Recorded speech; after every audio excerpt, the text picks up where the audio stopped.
नमस्कार दोस्तों, मैं विकास सिंह आपका रेडिक्स वेब एजुकेशन पे हार्दिक स्वागत करता हूं। और आज शुरू करने वाले हैं रीजनिंग का सबसे इंपॉर्टेंट टॉपिक कैलेंडर। ये जो टॉपिक हमारा है वो हिस्टोरिकल पॉइंट ऑफ व्यू से और रीजनिंग या गणितीय आंकड़ों के हिसाब से भी काफी इंपॉर्टेंट हो जाता है, क्योंकि इस टाइप के क्वेश्चंस में जो हमारा टाइम इन्वेस्ट होता है किसी पेपर में वो बहुत ज्यादा हो जाता है कभी कभी। इसके शॉर्टकट्स भी समझेंगे, लेकिन सबसे पहली बात ये कि स्टार्ट करेंगे पूरा बेस से, क्योंकि एक भी चीज ऐसी नहीं होनी चाहिए जो आपकी इस टॉपिक को अनटच करते हुए निकले। तो हर एक चीज को बहुत बेहतरीन अंदाज में पढ़ने वाले हैं। तो चलिए शुरुआत करते हैं और उत्तर देंगे आपके इन दोनों प्रश्नों का आज के इसी वीडियो में। तो अच्छा लगता है तो कृपया लाइक करें, शेयर करें और सब्सक्राइब कर दें। तो चलिए शुरुआत करते हैं। सबसे पहली बात, कैलेंडर पढ़ने की अगर हम बात करें तो कैलेंडर में हमें क्या पढ़ना है? हमें पढ़ना है वर्ष के बारे में, हमें पढ़ना है महीनों के बारे में, हमें पढ़ना है तिथियों के बारे में और हमें पढ़ना है दिनों के बारे में। बेसिकली इन चार चीजों के बारे में हमें संपूर्ण जानकारी लेनी है। अब अगर बात करें कैलेंडर की तो सबसे पहले यह कि इसका नाम कैलेंडर ही क्यों पड़ा, कुछ और नाम क्यों नहीं पड़ा? तो ध्यान रखिए, कैलेंडर जो है ना वो बना है कैलेंडस से। किससे बना है? कैलेंडस से। और कैलेंडस जो है वो बेसिकली एक चीनी यूनानी शब्द है। चीन और यूनान के लोग कैलेंडस का इस्तेमाल करते हैं। क्या है कैलेंडस का मतलब?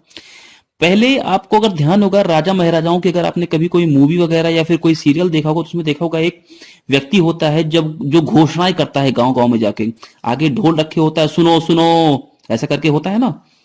तो वो व्यक्ति कहलाता था मुनादी। और मुनादी को चीनी यूनानी वर्ड में बोलते थे कैलेंडस। कैलेंडस का मतलब क्या होता था? जो चिल्ला चिल्ला के घोषणाएं करे। कैलेंडस का मतलब क्या होता था? जो चिल्ला कर क्या करे? घोषणा करे।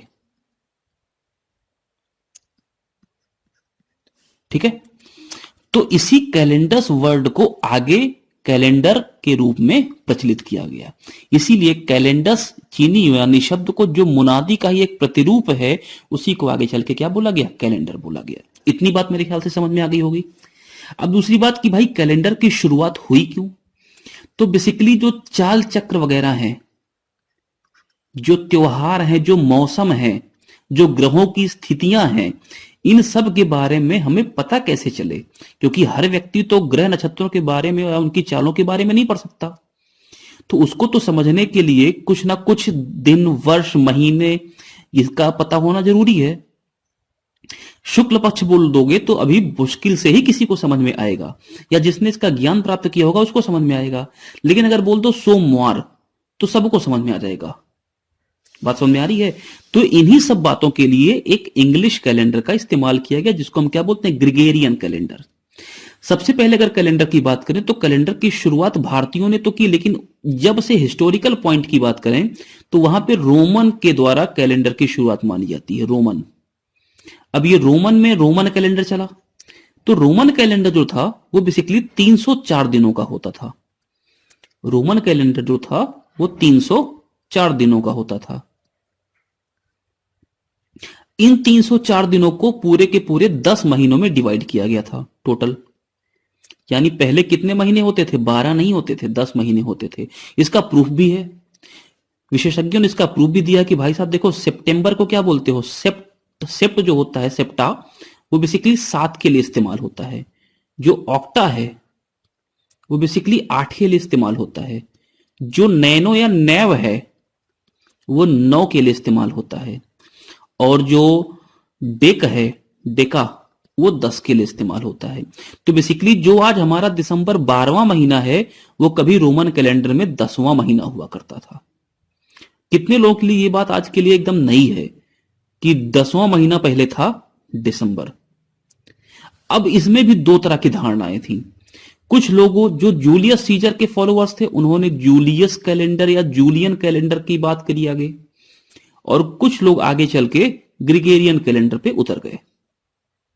देखिए, जो जूलियन कैलेंडर था, जो रोमन कैलेंडर के बाद आया, लगभग 1582 ईस्वी में, 1582 ईस्वी में जूलियन कैलेंडर आया। अब ये जूलियन कैलेंडर क्या था? तो कुछ लोगों की मान्यता यह है कि पहले जो 10 महीने थे उसमें जुलाई और अगस्त, जुलाई और अगस्त, ये जो 2 महीने थे ये जूलियस सीजर के नाम पर ऐड हुए। जूलियस से जुलाई आया और ऑगस्टा से आया अगस्त।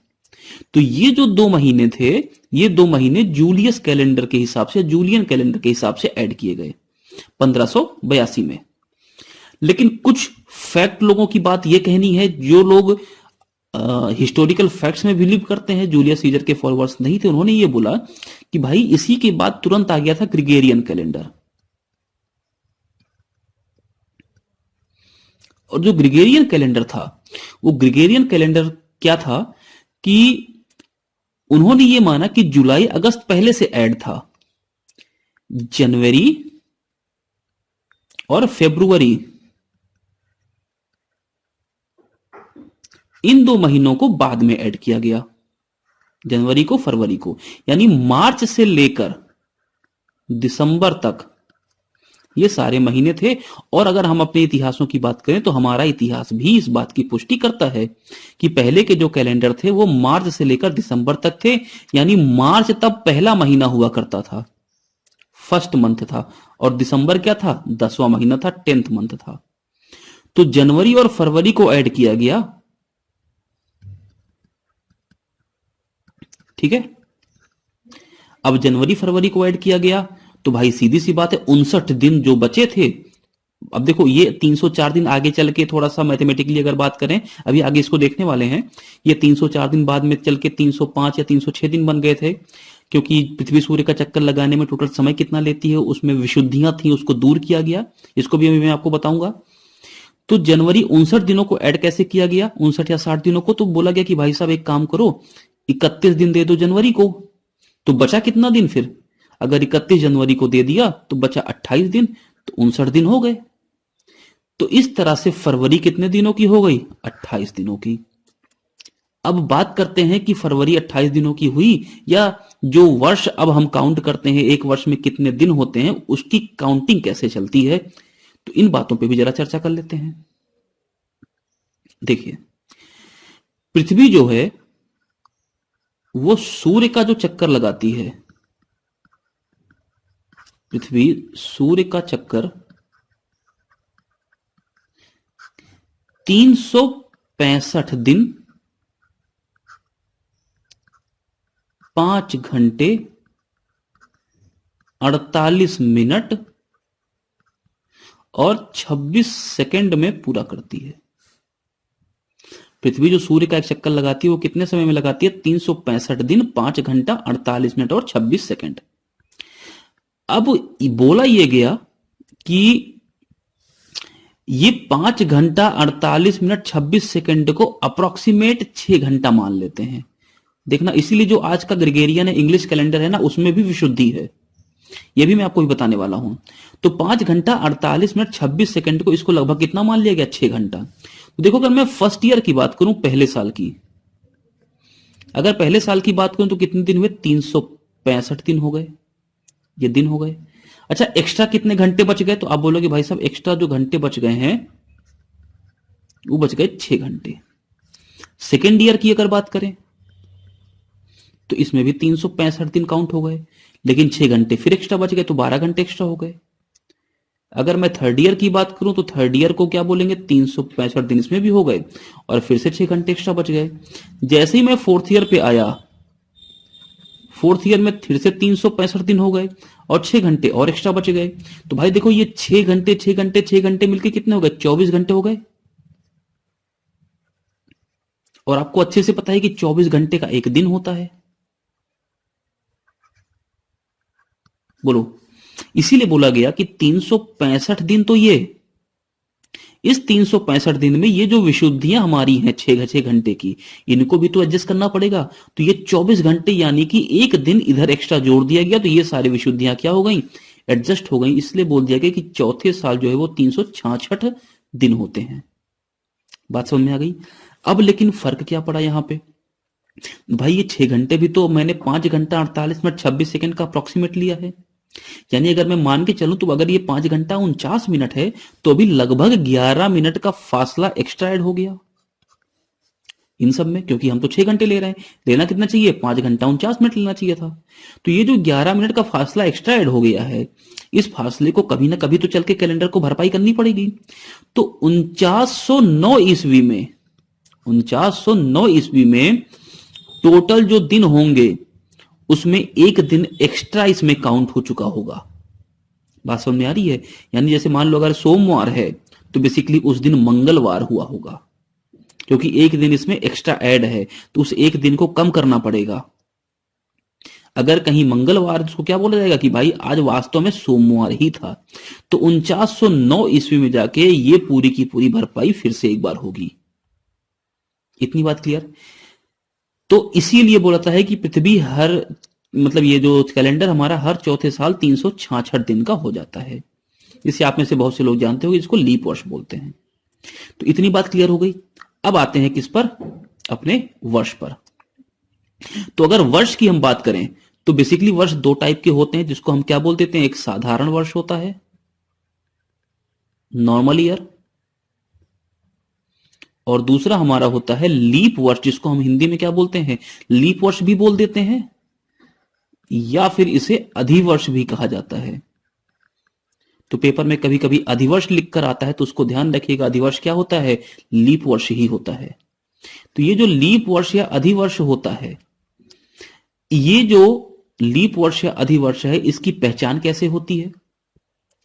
तो जो वर्ष 4 से विभाजित होते हैं, 4 से विभाजित होते हैं, उन्हें क्या बोलते हैं, लीप वर्ष बोलते हैं। अब 4 क्यों? क्योंकि आपने देखा भी कि हर 4 साल के डिफरेंस पे ये होता है ना। तो अगर मैं आपसे बोलूं कि साधारण वर्ष और लीप वर्ष में क्या क्या डिफरेंस है, तो आप बोल सकते हो कि साधारण वर्ष वो है जो 4 से डिवाइड नहीं होते। जैसे अगर मैं बोलूं 1978, तो ये जो 1978 है ये 4 से डिवाइड नहीं होता। क्या मैं बोल दूं 1990, ये 4 से डिवाइड नहीं होता। तो ये क्या है, ये लीप वर्ष है। और 4 से डिवाइड करने का मतलब आप जानते हो अच्छे से कि आखिरी के 2 अंकों को अगर हम 4 से डिवाइड करें और ये हो जाएं तो पूरी संख्या 4 से डिवाइड होती है, सबको डिवाइड नहीं करना है। तो साधारण वर्ष वो होते हैं जो 4 से विभाज्य नहीं होते हैं, 4 से विभाज्य नहीं होते साधारण वर्ष। लेकिन जो लीप वर्ष हैं वो 4 से विभाज्य होते हैं। अभी जाना मत, रुक जाओ, ये तो जानते होगे। लेकिन अगर मैं आपसे पूछूं, ये बताओ, अच्छा 2400 ये लीप वर्ष है कि नहीं है, या 1900 ये लीप वर्ष है कि नहीं है? इन दोनों में से कौन सा लीप वर्ष है, कौन सा नहीं है? तो ध्यान रखना, 2 वर्ष और होते हैं। ये तो हमारे साधारण और लीप वर्ष की बात है। बेसिकली जो 2 वर्ष होते हैं उनको हम बोलते हैं शताब्दी वर्ष। शताब्दी का मतलब जानते हो, सेंचुरियन ईयर, शताब्दी वर्ष। यानी जिसके लास्ट में डबल जीरो हो उन्हें क्या बोलते हैं, शताब्दी वर्ष बोलते हैं। इसको नोट कर लीजिए, जिनके अंत में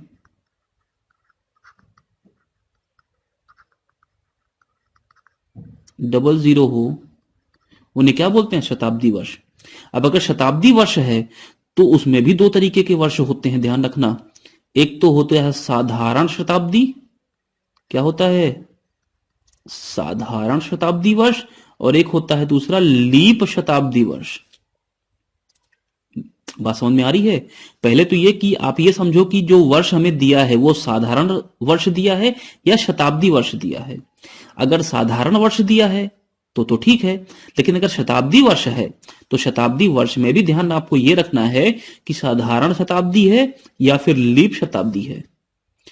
जैसे लीप वर्ष क्या होता है, 4 से विभाज्य होता है, वैसे जो शताब्दी वर्ष होता है वो 100 से विभाज्य होता है। पहले तो प्रत्येक शताब्दी वर्ष किससे डिवाइड होगा, 100 से। यानी जो वर्ष 100 से डिवाइड हो जाए वो शताब्दी वर्ष है। तो आप बताओ, ये 2400, ये 1900, ये कैसे वर्ष हैं? ये साधारण नहीं, ये शताब्दी वर्ष हैं। क्यों? क्योंकि ये 100 से डिवाइड हो रहे हैं। बात समझ में आ रही है? तो अगर 100 से डिवाइड हो रहे हैं तो कैसे वर्ष होगा, शताब्दी वर्ष। अब शताब्दी में कौन से हैं, लीप हैं कि साधारण है, ये भी देखना होता है। आप मुझे इतना बताओ, अगर मैं आपसे यहां पे बोलूं कि 2400 जो है वो शताब्दी वर्ष है, तो ये 100 से डिवाइड होगा, और लीप होने के लिए 4 से भी डिवाइड होना पड़ेगा। इसका मतलब 4 और 100 दोनों से डिवाइड हो तो 400 से डिवाइड होना पड़ेगा। यानी शताब्दी लीप वर्ष जो होता है वो 400 से डिवाइड होता है। ये ध्यान रखो, शताब्दी में जो लीप वर्ष होता है वो किससे डिवाइड होता है? 400 से। ठीक है, और जो 400 से डिवाइड नहीं हुआ वो साधारण वर्ष है, यानी साधारण शताब्दी है। जरा इन दोनों की बात देखो तो 2400 जो है वो 400 से विभाजित हो रहा है, इसलिए कैसा है? ये है लीप शताब्दी।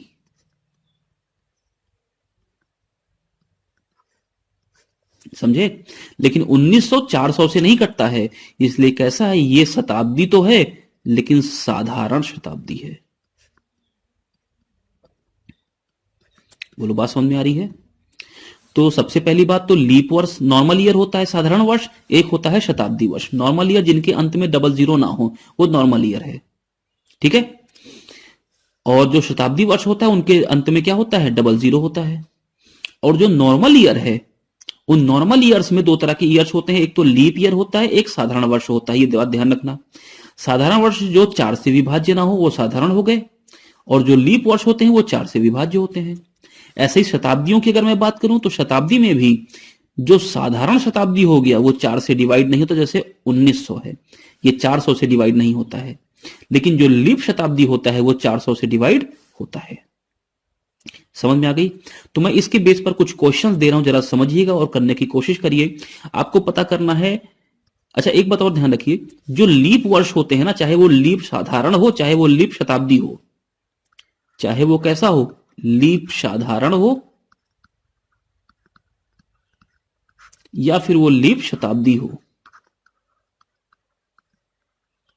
तो जो लीप जिसमें आ गया उसमें हमेशा 366 दिन की होती है वर्ष, जिसमें फरवरी कौन सी होती है? फरवरी हमेशा 29 दिनों की होती है। तो ये समझ में आया कि फरवरी में ही 29 दिन क्यों होते हैं या 28 दिन क्यों होते हैं? क्योंकि फरवरी जो है हमारा दूसरा महीना नहीं है, फरवरी हमारा बेसिकली 12वां महीना है। फरवरी कौन सा महीना है? 12वां महीना है, दूसरा महीना नहीं है। इस बात को ध्यान रखिएगा। तो जो अंतिम का महीना है भाई, बचे खुचे दिन को उसी में तो एडजस्ट करेंगे ना, बीच में तो एडजस्ट करेंगे नहीं। इसीलिए फरवरी में जो बचा 29 या 28 दिन था उसको फरवरी में एडजस्ट करते हैं। बात क्लियर हो रही है? तो फरवरी कैसी है? 12वां महीना है, फरवरी दूसरा महीना नहीं है। हम जो हिंदुस्तानी थे वो अपना जो नया साल था वो कब से मनाते थे? मार्च से मनाते थे पहले। बात समझ में आ रही है? चलो अब बात करते हैं कि एक क्वेश्चन मैं आपको देता हूं। अब बताइए, निम्नलिखित में से कौन से लीप वर्ष हैं जिसमें फरवरी 29 दिन की होती है? 1974, 1976, 1852, 1900, 1800, 1600, 2000, 2400, 2500, 2672। इनमें से आपको बताना है कि किसमें फरवरी 29 दिन की होती है। तो पहले तो ये बताओ, इसमें साधारण कौन से वर्ष हैं और शताब्दी वर्ष कौन से हैं? तो ये साधारण है, साधारण को मैं व्हाइट से टिक कर रहा हूं, ये सब साधारण है। जिनके अंत में 20 नहीं है वो सब साधारण है। तो ये सब कौन से हैं? साधारण हैं।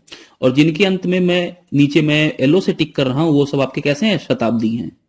तो ये शताब्दी है, ये शताब्दी, ये शताब्दी, ये शताब्दी, ये शताब्दी और ये शताब्दी।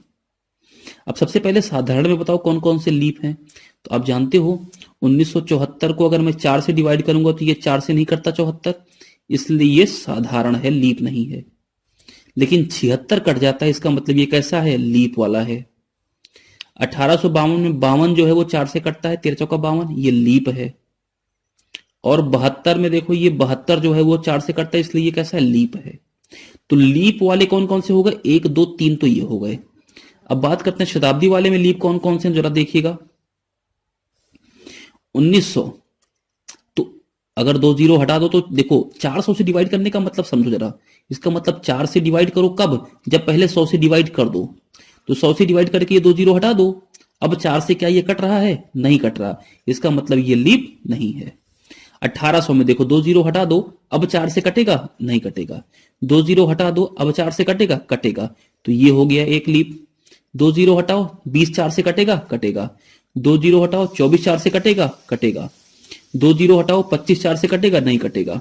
तो कितने हो गए देखो, 1 2 फिर ये 3 ये 4 ये 5 और ये 6। टोटल दिए गए में टोटल 6 ऐसे वर्ष हैं जो लीप वर्ष कहलाते हैं, चाहे वो लीप साधारण हो चाहे वो लीप शताब्दी हो। बात समझ में आ गई? चलिए, अब अगर मैं लीप वर्ष की बात करूं तो हर 4 वर्ष पे लीप वर्ष आएगा। यानी जो अधिवर्ष है, अधिवर्ष वो कब होता है, वो प्रत्येक 4 वर्ष के अंतराल पर होता है, प्रत्येक 4 वर्ष के अंतराल पर। बोलो, बात समझ में आ रही है? तो अगर किसी व्यक्ति का जन्म 29 फरवरी, किसी व्यक्ति का जन्म 29 फरवरी 1896 को हुआ, तो उसका पहला जन्मदिन कब मनेगा? तो भाई 29 फरवरी होनी चाहिए तभी मनेगा। और 29 फरवरी कब होगी? जब वो लीप में जाएगा। तो जरा देखो, लीप 4 वर्ष के अंतराल पे आता है, तो अगर मैं 4 वर्ष के बाद चलूं तो क्या आ जाएगा, 1900 आ जाएगा। लेकिन 1900 तो मेरा साधारण वर्ष नहीं, शताब्दी वर्ष है ना। 1900 कैसा है, शताब्दी वर्ष है। और शताब्दी वर्ष में हम लीप कैसे चेक करते हैं, 400 से डिवाइड करके। तो 2 जीरो हटाओ, 19 4 से नहीं कट रहा, इसका मतलब ये लीप नहीं है, ये शताब्दी लीप नहीं है। शताब्दी तो है लेकिन लीप नहीं है। और अगर लीप नहीं है तो फिर 4 साल आगे जाना पड़ेगा, क्योंकि यहां पे तो फरवरी 28 की होगी, यहां पे तो 29 दिन आएगा ही नहीं फरवरी में। तो 4 साल और आगे जाओ, कितना हो जाएगा, 1904 हो जाएगा। और 1904 शताब्दी नहीं, साधारण लीप है। कैसी है, साधारण लीप है। और अगर लीप है तो फरवरी 29 दिन की होगी। यानी भाई साहब को 8 साल बाद पहला जन्मदिन मनाना पड़ेगा। बात समझ में आ रही है? तो ये अपना पहला जन्मदिन कब मनाएंगे, 29 फरवरी 1904 को। क्लियर? अगर मैं आपसे पूछूं किसी व्यक्ति का जन्म 29 फरवरी और 1996 को हुआ है, तो पहला जन्मदिन कब मनाएगा? तो भाई साहब देखो, पहला जन्मदिन लीप में हुआ है, फरवरी 29 की है, तो 4 साल बाद जाना पड़ेगा। 4 साल बाद जाएगा तो आ जाएगा 2000। अब 2000 तो साधारण नहीं, शताब्दी वर्ष है, लेकिन लीप है क्या? तो बोलोगे कि भाई 2 जीरो हटाओ तो 4 से कट गया। तो इसका मतलब ये कैसा है, शताब्दी है और लीप है। और अगर लीप है तो लीप कैसा भी हो फरवरी 29 दिन की होगी। इसका मतलब ये अपना जन्मदिन कब मनाएंगे, 29 फरवरी 2000 को मनाएंगे। बात क्लियर हो गई है? तो चलिए, आज के लिए कैलेंडर में हम लोग इतना रखते हैं। ये बेसिक कंसेप्ट है, इनको आप नोट डाउन कर लीजिए, समझ लीजिए, क्योंकि अब हम शुरू करेंगे कैलेंडर का रीजनिंग का टॉपिक। ये तो थोड़ा सा हमारा हिस्टोरिकल टॉपिक हो गया। क्लियर है? तो आज के लिए इतना रखते हैं। सेशन अच्छा लगता है तो कृपया लाइक करिए और सब्सक्राइब कर दिए। तब तक के लिए धन्यवाद।